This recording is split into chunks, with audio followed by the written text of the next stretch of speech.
بسم اللہ الرحمن الرحیم۔ اب آپ نے اسم کی علامتوں کو اچھی طریقے سے پہچان لیا۔ اب ہم آگے چلتے ہیں۔ میں بتلاتا ہوں کہ مفرد وہ کلمہ ہے جو ایک پر دلالت کرے، اور مرکب وہ ہے جو دو یا دو سے زائد کلموں سے مل کر بنے۔ اور مرکب کو ہم جملہ بھی بولتے ہیں، کلام بھی بولتے ہیں۔ مرکب کی پھر بنتی ہماری دو قسمیں، مرکب ناقص، مرکب تام۔ مرکب ناقص کسے کہتے ہیں؟ مرکب ناقص وہ مرکب ہوتا ہے کہ جب کہنے والا بات کہہ کر خاموش ہو جائے تو سننے والے کو اس کے اندر کوئی شک پیدا ہو جائے، کوئی شک رہے یا یہ بات رہے کہ شاید کہ ابھی بات پوری ہوئی نہیں ہوئی، وہ کلام ناقص رہے، مکمل کلام نہ ہو پائے، اسے کہتے ہیں ہم مرکب ناقص۔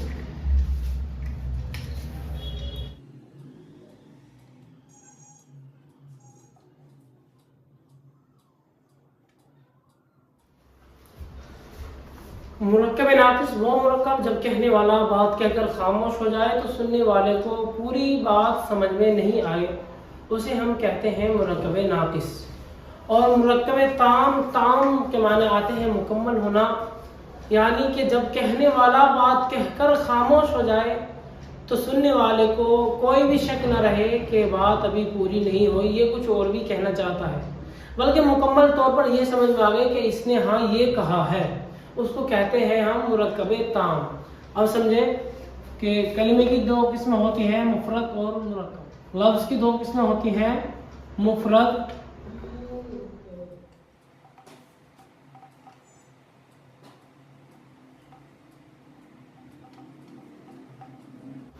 لفظ موضوع کی دو قسمیں ہیں، مفرد اور مرکب۔ اب مفرد کسے کہتے ہیں؟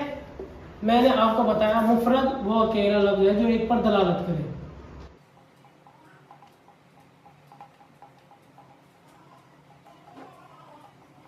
جو ایک پر دلالت کرے، جسے ہم کلمہ بھی کہتے ہیں۔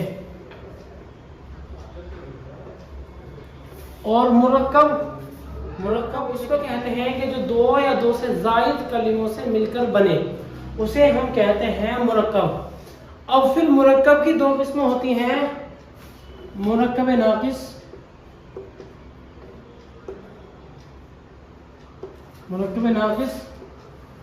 اور دوسری ہو گئی ہماری مرکب تام۔ مرکب ناقص، مرکب تام۔ مرکب ناقص جب کہنے والا بات کہہ کر خاموش ہو جائے تو سننے والے کو کوئی بات معلوم نہ ہو۔ مرکب ناقص کی کیا ہی قسمیں ہوتی ہیں، میں تمہیں ایک دو قسم میں بتا دیتا ہوں۔ جیسے ہمارا ہوئی مرکب اضافی، مرکب توصیفی، مرکب بنائی، مرکب منع صرف۔ میں آپ کو مرکب اضافی اور مرکب توصیفی کے کچھ جملے بتاتا ہوں اور ان کی کچھ مثالیں بھی دیتا ہوں۔ اب مرکب اضافی کسے کہتے ہیں؟ مرکب اضافی وہ مرکب ہے کہ جو دو اسموں سے مل کر بنے اور پہلا والا اسم دوسرے والے اسم کی طرف نسبت ہو، اور پہلے والے اسم کی دوسرے والے اسم کی طرف نسبت ہو، اسے ہم کہتے ہیں مرکب اضافی۔ مرکب اضافی وہ مرکب ہے جو دو اسموں سے مل کر بنے اور پہلے والے اسم کی دوسرے والے اسم کی طرف نسبت کی جائے۔ پہلے والے اسم کو ہم مضاف اور دوسرے والے اسم کو مضاف الیہ کہتے ہیں۔ اب یہاں پر ایک بات سمجھے کہ مضاف الیہ ہمیشہ مجرور ہوتا ہے، یعنی کسرے کے ساتھ ہوتا ہے۔ اور دوسری بات یہ ہے کہ مضاف پر الف لام اور تنوین داخل نہیں ہوتی، یہ قاعدہ ہے کہ مضاف پر الف لام اور تنوین داخل نہیں ہوتی اور مضاف الیہ ہمیشہ مجرور ہوتا ہے۔ میں آپ کو یہ مثال سے سمجھاتا ہوں۔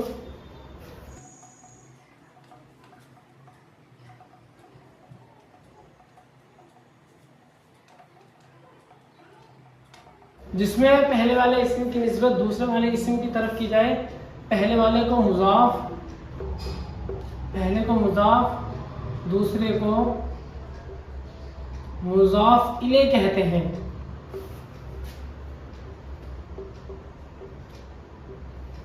پہلے کو مضاف دوسرے کو مضاف الیہ کہتے ہیں۔ یہ ہوا مضاف پر الف لام اور تنوین داخل نہیں ہوتی۔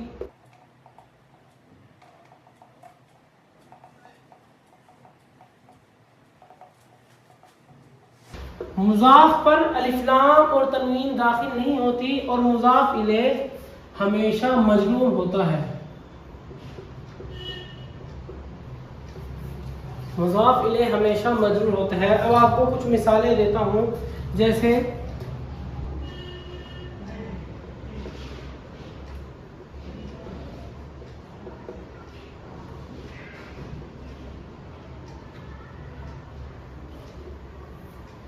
غلام زیدن، زید کا غلام، اس میں ہمارا غلام کی نسبت کی جا رہی ہے زید کی طرف، یعنی پہلے والے اسم کی دوسرے والے اسم کی طرف نسبت کی جائے.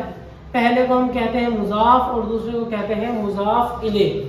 میں نے آپ کو بتایا تھا کہ مضاف پر الف لام اور تنوین داخل نہیں ہوتی، تو غلام نہ ہی اس پر الف لام ہے اور نہ ہی اس پر تنوین کا داخل ہے. زیدن یہ ہوا ہمارا مضاف الیہ. میں نے بتایا تھا کہ مضاف الیہ ہمیشہ مجرور ہوتا ہے، تو یہ آپ دیکھ رہے ہیں زیدن مضاف الیہ ہے جو کہ کیا ہے، ہمارا مجرور ہے. اور بھی دوسری مثالیں آپ کو دے دیتا ہوں. جیسے میں نے کہا باب المدرسۃ،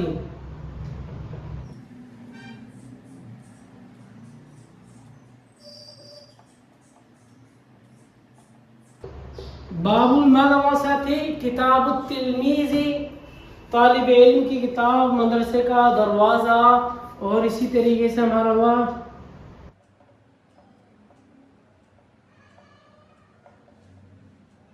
غلاف الکتاب، کتاب کا کور.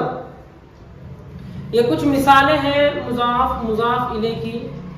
میں نے آپ کو پچھلے سبق میں جو مضاف الیہ کا ایک سبق تھا اس میں آپ کو باقاعدہ بہت کچھ مجھے 10 یا 15 میں نے آپ کو مثالیں دی تھی اور ان کے اوپر مشق بھی کروائی تھی. آپ اس ویڈیو کو دیکھ کر زیادہ سے زیادہ ووکیبلری یاد کر سکتے ہیں. اپنی عربی کے کچھ سینٹینس، کچھ جملے اور کچھ میننگ آپ اس ویڈیو کو دیکھ کر یاد کر سکتے ہیں. اس میں میں آپ کو بتلا رہا ہوں عربی کے سارے قواعد، جو ہمارا زیرو سے لے کر یعنی لفظ سے لے کر جملہ اسمیہ تک ہم ایک کیسا جملہ بنا سکتے ہیں، جملہ اسمیہ کا ہم جملہ کیسے بنا سکتے ہیں. یہ ویڈیو تھوڑی طویل ہوگی، تھوڑی لمبی ہوگی، لیکن انشاءاللہ آپ کو سب سمجھ میں آ جائے گا. اسم سے متعلق جو بھی علامتیں ہیں، جیسے بھی ہمارا اسم کا جملہ بنتا ہے، جیسے ہمارا اسم کا سینٹنس بنتا ہے، وہ سب چیزیں آپ کو سمجھ میں آ جائیں گی. جڑے رہیں آخر ویڈیو تک. دیکھیں کتاب التلمیذ، طالب علم کی کتاب. ہمارا کتاب ہوا مضاف، تلمیذ ہوا مضاف الیہ. پہلے والے اسم کی نسبت دوسرے والے اسم کی طرف کی جا رہی ہے، یعنی کتاب کی نسبت تلمیذ کی طرف کی جا رہی ہے. ہمارا کتاب پر الف لام اور تنوین داخل نہیں ہے. التلمیذ کے نیچے ہمارا کسرہ ہے جو کہ مضاف الیہ ہے. اور آپ کو معلوم ہے بہت ہی اچھی طریقے سے کہ مضاف الیہ ہمیشہ مجرور ہوتا ہے. غلاف الکتاب، کتاب کا کور، یہ بھی وہی مثال ہے. اب بتاتا ہوں آگے مرکب توصیفی کے بارے میں. مرکب توصیفی کسے کہتے ہیں؟ مرکب توصیفی وہ مرکب ہے کہ جو دو اسموں سے مل کر بنے اور دوسرا والا اسم پہلے والے اسم کی خامی یا خوبی بیان کرے. فرق ہے دونوں میں، مضاف الیہ میں اور مرکب توصیفی میں تھوڑا فرق ہے. مضاف الیہ تو اسے کہتے ہیں کہ پہلا والا اسم دوسرے والے اسم کی نسبت ہو، مطلب پہلے والے اسم کی دوسرے والے اسم کی طرف نسبت ہو. جیسے میں نے کہا غلام زید، زید کا غلام، تو اس میں غلام کی نسبت ہے زید کی طرف، کیونکہ غلام کس کا ہے؟ زید کا ہے. اسی طریقے سے کتاب التلمیذ، طالب علم کی کتاب، تو کتاب کی نسبت ہوئی التلمیذ کی طرف، یعنی معلوم ہوا کہ کتاب جو ہے طالب علم کی ہے، شاگرد کی ہے، تلمیذ کی ہے. فرق مرکب توصیفی میں یہ ہے، یہاں تو پہلا والا اسم کی نسبت ہوگی دوسرے والے کی طرف. مرکب توصیفی میں جو دوسرا والا اسم ہوتا ہے اور دوسرا والا اسم پہلے والے اسم کی خامی یا خوبی بیان کرتا ہے. جیسے میں کہوں غلام حسین، غلام حسین ہے، تو یہ حسین جو لفظ آیا ہے، اس حسین نے آ کر تعریف بیان کی ہے کس کی؟ غلام کی. تو معلوم ہوا کہ دوسرے والے اسم نے پہلے والے اسم کی خوبی بیان کی ہے وہ خوبی کیا ہے کہ غلام حسین ہے، خوبصورت ہے۔ اسی طریقے سے کہنے لگوں غلام کاہل، غلام کاہل ہے، اس کے اندر دوسرا والا اسم جو ہمارا کاہل ہے اس نے کمی بیان کی پہلے والے اسم کی جو کہ کیا ہے ہمارا غلام ہے۔ یہ ہوئی آپ کی مرکب توصیفی کی مثالیں۔ اس کو تو مرکب توصیفی وہ مرکب ہے کہ جو دو اسموں سے مل کر بنے اور دوسرا والا اسم پہلے والے اسم کی خامی یا خوبی بیان کرے، اسے ہم بولتے ہیں مرکب توصیفی۔ اب دی غلام حسین، حسین غلام، یہ دونوں ہمارے مرکب توصیفی ہیں جو دو اسموں سے مل کر بنا ہے، اور دوسرا والا اسم پہلے والے اسم کی خامی یا خوبی بیان کرے۔ تو حسین آ کر غلام کی کیا ہے خوبی بیان کر رہا ہے، اسے ہم کہتے ہیں مرکب توصیفی۔ اور اسی طریقے سے وہ مدرس جدید، نئے استاد، اس میں جدید جو ہے ہمارا یہ دوسرا اسم ہے جو پہلے والے اسم کی خوبی بیان کر رہا ہے، اسے بولتے ہیں مرکب توصیفی۔ اسی طریقے سے درس سہل، آسان سبق، یہ بھی مرکب توصیفی کی مثال ہے۔ اللغت العربیہ، یہ بھی مرکب توصیفی کی مثال ہے۔ میں نے پچھلے سبق میں آپ کو مرکب توصیفی کا جو سبق پڑھایا تھا اس کے اندر مرکب توصیفی کی کچھ مثالیں دی تھی، کچھ سینٹنس بنا کر دکھائے تھے اور ان کے اوپر مشق بھی کروائی تھی۔ اگر آپ اپنی ووکیبلری میں اضافہ کروانا چاہتے ہیں، اپنی میننگ میں اضافہ کروانا چاہتے ہیں تو آپ پچھلی والی ویڈیو کو دیکھیں اور آپ زیادہ سے زیادہ مرکب توصیفی کی مثالوں پر مشق کریں اور ان کو یاد کریں۔ اب ہمارا یہ تو ہو گیا مرکب ناقص کی بات۔ مرکب تام وہ مرکب ہے کہ جب بات کہنے والا بات کہہ کر خاموش ہو جائے تو سننے والے کو اس کے اندر کوئی شک نہ ہو، یہ نہ ہو کہ اس کو یہ لگے کہ یہ بات ابھی پوری نہیں ہوئی، کچھ اور بھی کہنا چاہتا ہے۔ تام کے معنی مکمل ہونا، مرکب تام جو بات مکمل ہو جائے۔ یہاں پر میں آپ کو مرکب توصیفی میں ایک بات اور بتا دوں کہ مرکب توصیفی کا یہ جو دوسرا والا اسم ہوتا ہے، یہ مرکب توصیفی دوسرے والے اسم سے بھی مل کر بن جاتا ہے، اور کبھی کبھی ہمارا ایک پورے جملے سے مل کر بھی مرکب توصیفی بن جاتا ہے۔ اس کی کچھ مثالیں ہیں وہ میں آپ کو آگے پڑھا دوں گا، ابھی بس ان کو یاد رکھیں۔ اب مرکب تام کی دو قسمیں ہوتی ہیں، جملہ اسمیہ، جملہ فعلیہ۔ مرکب تام کی دو قسمیں ہیں،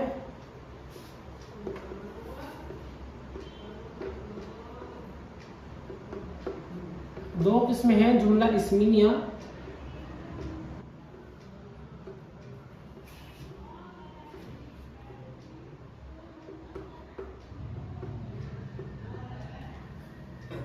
جملہ اسمیہ، جملہ فعلیہ۔ جملہ اسمیہ کسے کہتے ہیں کہ جو عام طور پر اسم سے شروع ہوتا ہے، ترکیب میں ہم ان کو مبتدا اور خبر کہتے ہیں، یہ ہے جملہ اسمیہ۔ اب میں آپ کو جملہ اسمیہ کے کچھ سینٹنس بنا کر دکھاتا ہوں، ان کے اوپر مشق کرواتا ہوں۔ آپ کو پوری گرامر لفظ سے لے کر جملہ اسمیہ تک بآسانی سمجھ میں آ گئی ہوگی، اور جو رہ رہی ہے وہ آ جائے گی۔ اس کے بعد ایک الگ چیپٹر چلے گا جملہ فعلیہ کے اوپر، اس میں آپ کو فعل ماضی کی گردان وغیرہ یہ سب میں آپ کو کر دکھاؤں گا، اور آپ سے اس کے اوپر مشق بھی کرواؤں گا کہ کس طریقے سے آپ ماضی کی گردان کریں، جیسے فعل، فعلا، فعلو، فعلت، فعلتا، فعلنا، فعلتا، فعلتما، فعلتم، فعلتی، فعلتما، فعلتن، فعلتو، فعلنا، صرف صغیر وغیرہ بھی کرواؤں گا، جیسے نصر ینصر نصرا فهو ناصر، ونصر ینصر نصرا فهو منصور، الامر منه انصر، والنهي عنه لا تنصر، الظرف منه منصر، والعالة منه منصر، ومنصرة ومنصار، وتثنية ومنصران، ومنصران، والجمع منه مناصر ومناصير، وافعال التفضيل منه انصر، والمؤنث منه النصرا۔ آپ آخر تک جڑے رہیں اور چینل کو زیادہ سے زیادہ شیئر کریں، لائک کریں، سبسکرائب کریں، انشاءاللہ آپ کو بآسانی عربک سمجھ میں آ جائے گی۔ اب آئیے جملہ اسمیہ کی کچھ آپ کو مثالیں دے کر سمجھاتا ہوں۔ تو جملہ اسمیہ وہ جملہ ہے جو عام طور پر اسم سے شروع ہوتا ہے، ہم پہلے کو مبتدا اور دوسرے کو خبر کہتے ہیں۔ اب مثال ہے جیسے الغلام حسین، غلام حسین ہے۔ مرکب توصیفی میں تو ہم نے یہ بات کہتے ہیں حسین غلام ہے یا نہیں ہے، یہ بات شک میں تھی، تو اس وجہ سے یہ ہو گیا تھا ہمارا مرکب ناقص۔ اب ہم نے ایک بات پوری کہتے ہیں غلام حسین، غلام حسین ہے، خوبصورت ہے، تو یہ ہمارا ہو گیا ایک پورا جملہ جسے ہم کہتے ہیں مرکب تام۔ میں نے بتایا کہ مرکب تام وہ مرکب ہے جو عام طور پر اسم سے شروع ہوتا ہے۔ الغلام ہمارا اسم ہے، تو اسم سے شروع ہوا، ہم اسے کہیں گے الغلام کو مبتدا اور حسین کو خبر۔ مبتدا اور خبر سے مل کر ہمارا بنتا ہے جملہ اسمیہ خبریہ۔ دوسری ہے المدرس جدید، نئے استاد ہیں، مطلب استاد نئے ہیں، یہ بھی ہماری ہوئی جملہ اسمیہ کی مثال، جس میں المدرس ہمارا مبتدا اور جدید ہماری بنے گی خبر۔ تیسری مثال ہے جیسے الدرس سہل، سبق آسان ہے، الدرس ہمارا مبتدا اور سہل بنے گی ہماری خبر، یہ بھی جملہ اسمیہ کی مثال ہے۔ میں نے آپ کو الحمدللہ باقاعدہ مضمون بنا کر، سینٹنس بنا کر بھی دکھائے تھے پچھلے سبق میں، والدین کے اوپر، فیملی کے اوپر، والد کے اوپر، والدہ کے اوپر اور عید کے اوپر۔ میں نے آپ کو بہت سارے سینٹنس بنا کر دکھائے تھے، آپ ان سینٹنس کو یاد کر لیں، انہیں یاد کر لیں، محفوظ کر لیں، اور اس کے ذریعے بھی آپ بآسانی عربک بول سکتے ہیں۔ جیسے اگر کوئی کہنے لگے بھائی اپنے والد یا والدہ کے بارے میں کچھ عربک میں بول کر دکھاؤ، اگر آپ نے وہ یاد کرے ہوں تو آپ بآسانی اپنے والد اور والدہ کے بارے میں عربک میں بول سکتے ہیں۔ میں آپ کو ویڈیو کا لنک ڈسکرپشن میں ڈال دوں گا، آپ ان ویڈیو کو دیکھیں۔ یہ ویڈیو تھوڑی لمبی تو ہے، لیکن اس میں نے آپ کو جملہ اسمیہ تک مکمل طور پر آپ کو گرامر سمجھا دی ہے، اور مثال بھی دے کر آپ کو سمجھایا ہے۔ جڑے رہیں چینل کے ساتھ، آپ اس چینل کو شیئر کریں اور سبسکرائب کریں۔ آپ کے سپورٹ کی بہت زیادہ ضرورت ہے، تو سپورٹ اپنا بنائے رکھیں۔ ملتے ہیں انشاءاللہ اگلے چیپٹر کے ساتھ۔ السلام علیکم ورحمۃ اللہ وبرکاتہ۔